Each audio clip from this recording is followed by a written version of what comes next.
এই যে ফেলছি।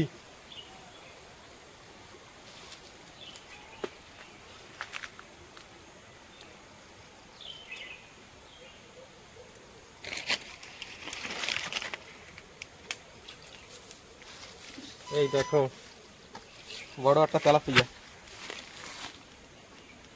তেলাপিয়া মাছ, ভালো বড় সাইজের। এটা রেখে দিচ্ছি।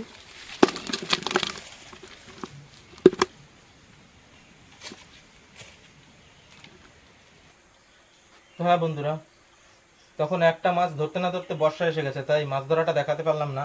তো মাছ ধরে চলে এসেছি। তো এই যে মাছ পেয়েছি, এই দেখো দেখো অনেকগুলোই মাছ পেয়েছি। এই যে এটা হচ্ছে কালো। এই 1 2 3 4 5 6 7 8 9 10 11 12 13 14। এই দেখো এই মোটে 14টা মাছ পেয়েছি। তো এই মাছগুলোকে এখন কেটে নেব।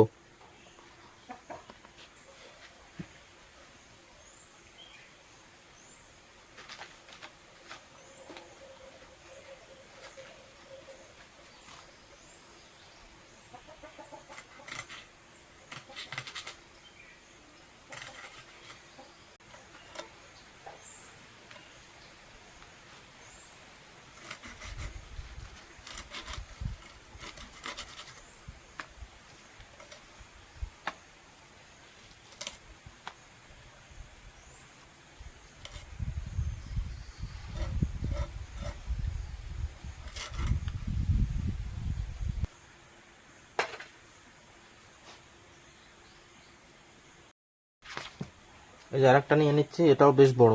দেখো কালো,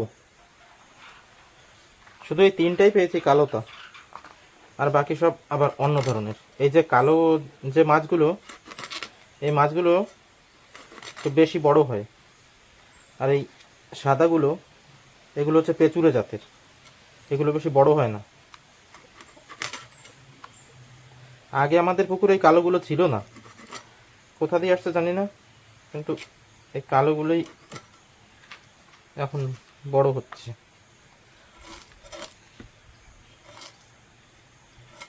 তেলাপিয়া মাছ এরকম ছোট ছোট হলেও কিন্তু খেতে বেশ ভালো।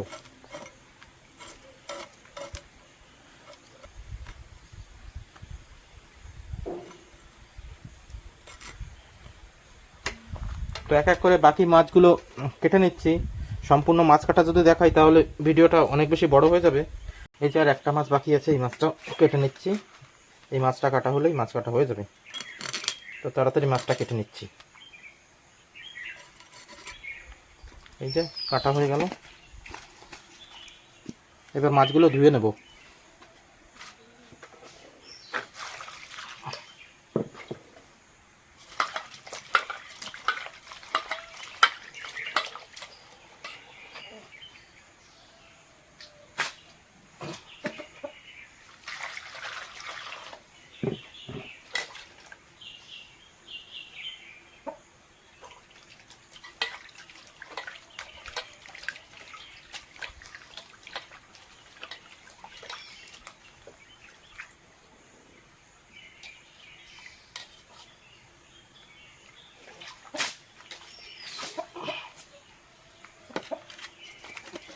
এই দেখো মাছগুলো ধুয়ে নিয়েছি।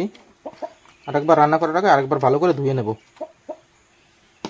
এই যে মাছ ধোয়া কাটা সব কমপ্লিট হয়ে গেছে, মশলাও কেটে নিয়ে আসলাম। তো এবার চুলায় আগুন জ্বালিয়ে তারপরে তরকারিটা চড়িয়ে দেবো। তো দেখতে থাকো সম্পূর্ণ ভিডিওটা।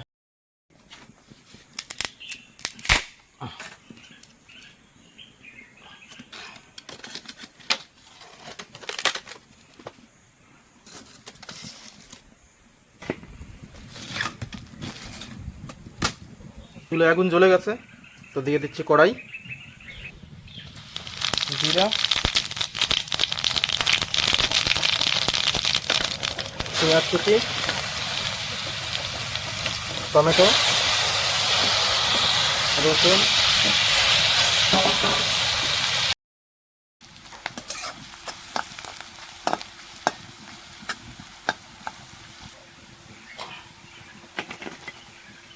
দিয়ে দিচ্ছি মাছ, হলুদের গুঁড়ো, লবণ, মরিচের গুঁড়ো, গোলমরিচের গুঁড়ো, মিক্স মশলা, আর দিয়ে দিচ্ছি জিরের গুঁড়ো।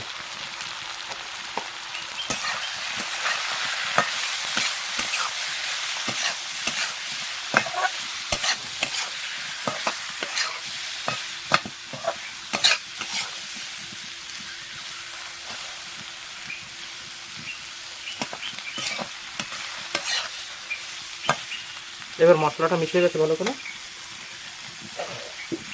এবার পরিমাণ মতো জল দিয়ে দেবো।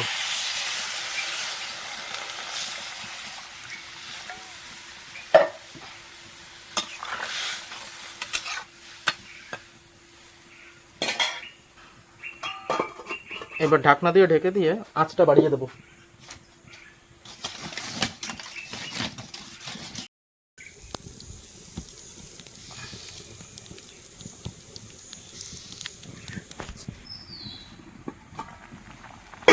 বা ঢাকনা তুলে দেওয়ার সঙ্গে সঙ্গে অনেক সুন্দর সুগন্ধ বেরিয়েছে তরকারি দিয়ে।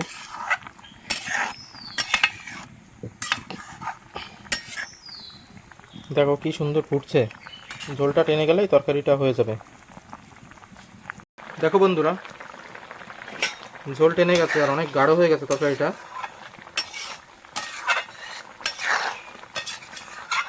যেহেতু কাঁচা মাছের তরকারি, মাছটা ভাজা হয়নি, তার জন্য এত সুন্দর ঝোল গাঢ় হয়েছে মাছগুলো। তো তরকারি হয়ে গেছে, এবার নামিয়ে নেব।